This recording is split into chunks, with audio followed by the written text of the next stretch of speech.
everyone, my name is Felicia and I'm the founder of Business Multiplier.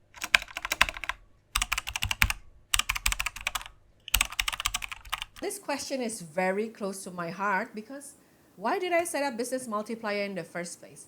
What we stand for, we believe that business owners should build businesses that will support their personal family life aspiration, and that one should never sacrifice their personal life and well-being for the business, which is what a lot of you are doing. Don't pretend, I know. How do I myself maintain the work-life balance? Well, lesson 1, delegation. When I was a young entrepreneur early in the business, I used to want to do everything myself. By now, I acknowledge that I am not the best in everything. So I have team members who are experts in their own field and their own function, and I happily delegate this to them. For example, I'm not the one editing this video, but I have a very capable team member that I can rely on to do this for you. So delegation. Of course, delegation then gets broken down to how do you then find the right people with the right values, with the right mindset, with the right competency. But that leads to a totally different conversation.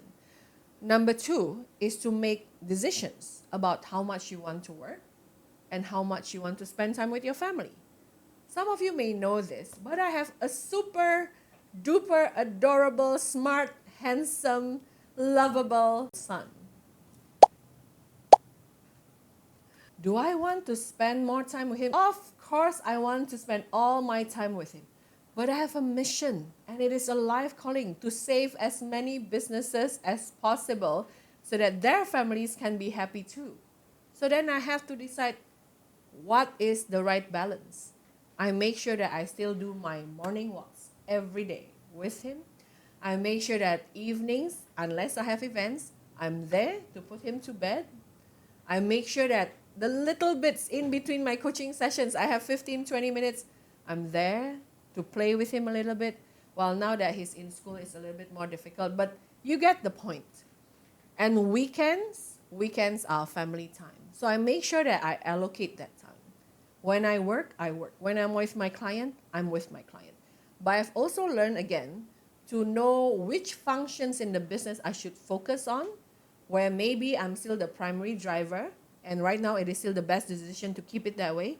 But then now I'm carving out portions where my team members, because they put in 100% of their effort in this particular function, can do better than me at my 20% time resource. Can do better than me when I allocate only 20% of my time to do so. So again, with the discipline of knowing what you are supposed to do, what you're supposed to delegate, what you're supposed to automate, then a combination of this, plus having clarity of how much time you want to allocate for work versus family. That's how now we are sort of having quite a nice balance. Some period is busier than others, but if you look at the time that we spend together, I would say it's still a pretty nice balance.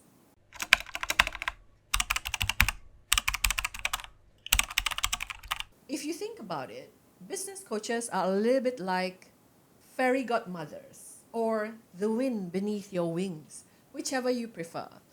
A lot of the time when business owners are striving towards their goal, they get tired, they get disillusioned, or maybe they lose faith in themselves. I have a client who is one of the smartest guy I knew.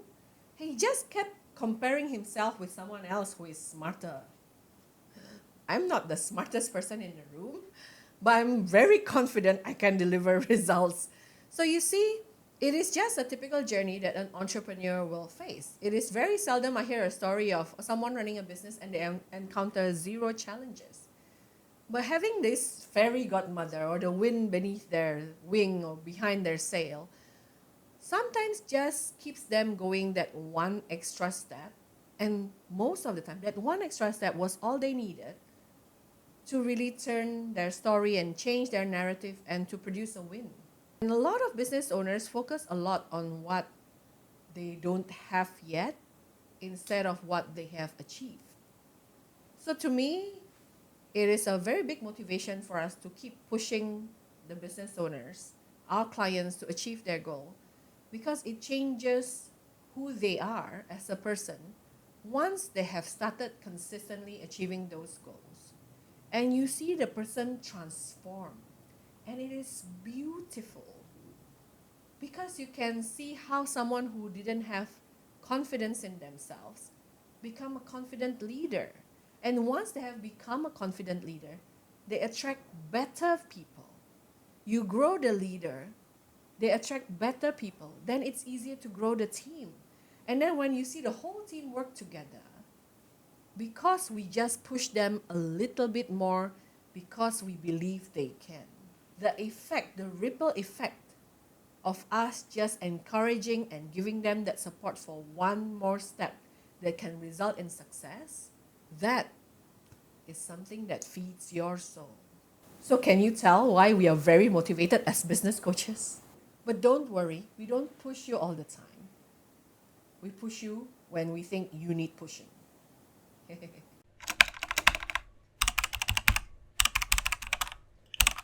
I think this goes back all the way from my corporate days, where I used to lead this team of 90% millennials. Back then, they still label millennials as the people who have no loyalty, no resilience, and everything else. But my team were 90% millennials. They were very diverse. Some were from Singapore, Malaysia, China, Indonesia, Philippines. Wow, we can be the United Nations. But this team were high performing, outperforming quite a lot of other teams, and they were happy going to work. We walk into the office with a smile, everybody says good morning to everyone. We celebrate every birthday, we celebrate every win. When they made a mistake, they made a lot of mistakes, they get a mentoring session. And what I see over time with this team is that everybody stayed, except for one who had to migrate, but that's a different story. And what I see within this team is that the individuals were growing. And if I were to extract some leadership lesson from this experience, number one is to pick the right people. And when I say pick the right people, it's not even about competency. Yes, competency is very important. But I also wanted to assess whether the heart is in the right place, whether the learning attitude is there. I don't need them to come already perfect, but I need them to have great learning attitude, that they absorb fast, and that they have the right values that are suitable for me and my team with the way I lead. So pick the right people. Number two is to know very clearly what kind of culture you want to build. I jot down in a piece of paper, on my notebook back then, what kind of team I wanted, what the interactions were going to be like when they come together. I wanted a lot of laughter. I wanted them to encourage each other when one is down. I wanted them to be hungry for knowledge and learning. I wanted them to have the heart for the clients. And this stays with me even until now when I'm running Business Multiplier. I want people who find meaning, who find a lot of meaning in being able to help the clients transform.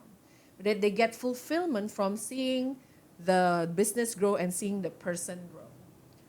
So the culture that you want to build.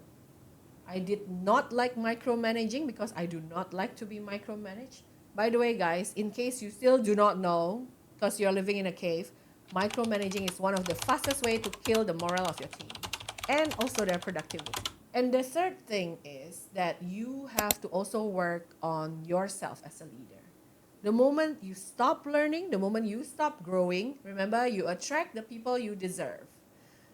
The moment you stop working on yourself and you stop learning new things and your team can't learn from you, guess what? They'll find other mentors.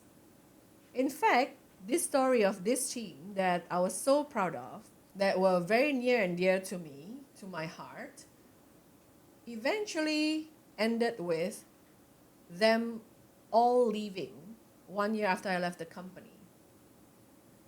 Even a high-performing team can be deactivated when the right things are not in place. So again, I go back to my leadership lesson of pick the right people, know the kind of culture that you build, and continue working on yourself as a leader. Because when I ask them, what made you leave? Number one was culture. It used to be about each other celebrating success. After that, it became about task completion. Number two was the leader. They felt that the new boss knew less than them, but micromanaged. Cardinal sin. Number three was learning. They said, we felt that after you left, we completely stopped learning. They were just recycling whatever you came up with. They didn't have anything new. So, quick advertisement, the fastest ways to lose your millennial employees is to stop learning, hire the wrong people, and don't have any culture, and start micromanaging now. I'm just joking.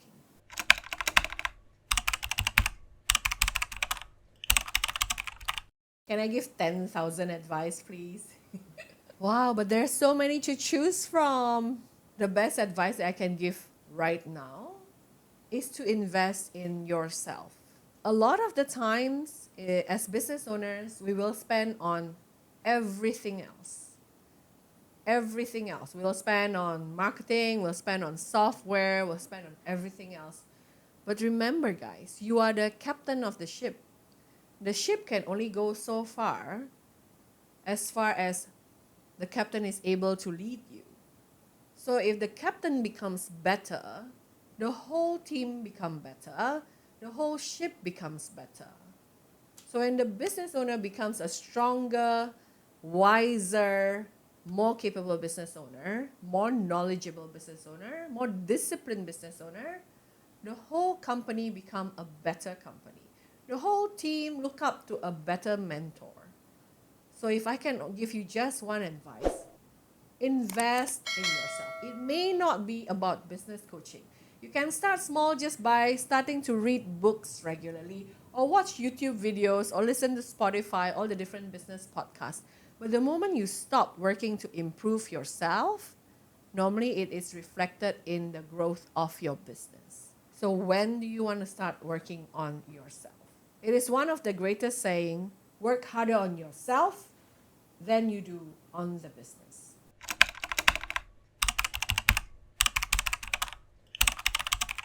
Phil, you talk a lot about building vision, mission, culture points for your clients. Does Business Multiplier have one? Do you have vision, mission, culture statements? Yes, we do, of course. We have to walk the talk. So what is the vision for Business Multiplier? I phrased it as happiness in business, happiness in life. We want to help business owners build businesses that can bring them happiness in life. So because the vision looks like that, that's our mission statement. And our mission statement is to help entrepreneurs, business owners, to build businesses that has the 3F. It has to be fun. You have to look forward to going to work, to see your team, and it's fun working in the business, playing with which strategy. It's just exciting to see what's going to happen next month. It has to be fruitful. If you are having good enough sales but not much profit, that doesn't count. It is fruitful to the point where it provides your family a good life, a life that they deserve. Number 3 is it is fulfilling, that you can see yourself grow, that you can see your team grow, and you can see the whole company grow, and then you can step back and then look at what you have done the last couple of years building the business and say, you know what? You deserve a pat on the back. So we wanted to have this fun, fruitful, fulfilling businesses for both the business owner and the whole team. So not just for the boss, but for everyone working for these companies. That's the mission. That's what we are striving to achieve. And to do that within the team, we have a culture point. And in my culture point, on number 1 list is integrity. We always strive to do the right thing. We want people who believe in doing the right thing. The one team member that I've ever terminated instantly was because he had integrity issues, because he was lying, because he was dishonest. Most of the time, if it's just a matter of learning, a little bit slower in learning, making mistakes, I'm totally fine. But you want people who have integrity, because if they can lie to you, they can lie to anyone else. If they can endanger your business, they'll be dangerous for the clients. The next 3 are trust. I value trust a lot, both within the team and as well as with the clients. We value our clients' trust tremendously. And ownership. We always say that we want people who are rowing the boat. So it is the same. Within our team, we want people who are rowing the boat. In the past, I used to work with people who were giving me half their time, 30% of their time. So now I want someone who is really all hands on deck, in it to win it, together with us. And the next thing is communication. We feel that communication is the root cause of a lot of issues, but it is also the answer to a lot of problems. The next one is one of my favorite, teamwork, because business success is never about one person's capability. It is about building a team and making sure that people can work together in harmony. And the next one has to do with how I view life in general. It's about gratitude. A lot of the time, as business owners, we are quite hard on ourselves. We say, why didn't you do this enough? Why are you not that enough? But you know what? Sometimes it is about celebrating little wins, both for yourself as well as for the team, that will create more wins. So to see what you have achieved instead of what you don't have yet. The last two are accountability and growth. That people are answerable for what they are entrusted with, and that we absorb knowledge, wisdom faster than anyone else. We push ourselves to find a better way to do something. We push ourselves to learn faster than our clients if possible, so that we will always be of value to everyone that we interact with. So I hope you like that. I got an interesting question the other day from a business owner. Fel, what if someone says you are too expensive? So this gentleman finds it hard to close the sale because everybody commented that they are expensive. Then I thought to myself, what if someone tells me, Fel, you are too expensive? I think I will say, don't buy lor. Of course, there can be many reasons why people say you are too expensive. And a lot of the time, then someone's reaction will be, oh no, I should lower my price. But for me, I am a believer in looking at your value proposition first.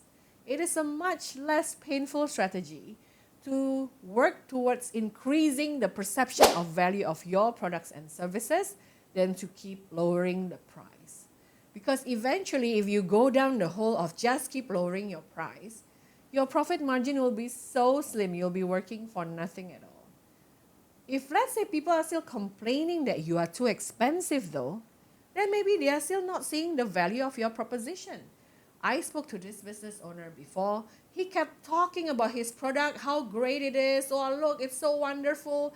You see how many people have tried it. It's working. It's like a magic pill. Oh, this is a fantastic product. He didn't even ask me what problem I had. Of course, I will find his products expensive because I didn't know how it would help me. Let's change the scenario. Let's say this guy, instead of just trying to push the product and selling non-stop, bothered to find what my concerns are. What do I want to achieve? And turns out that this product is the right answer. I would have paid money then and there. So when someone says you are too expensive, maybe let's look at the way you sell. Is it the way you sell? Is it the positioning of the product? Or sometimes you are barking up the wrong tree. You are talking to the wrong people. If you are not sure which one is your problem, what should you do? What should you do? Give up, law. I'm just saying. If you are not sure which one is your problem, then maybe it is worth having a chat.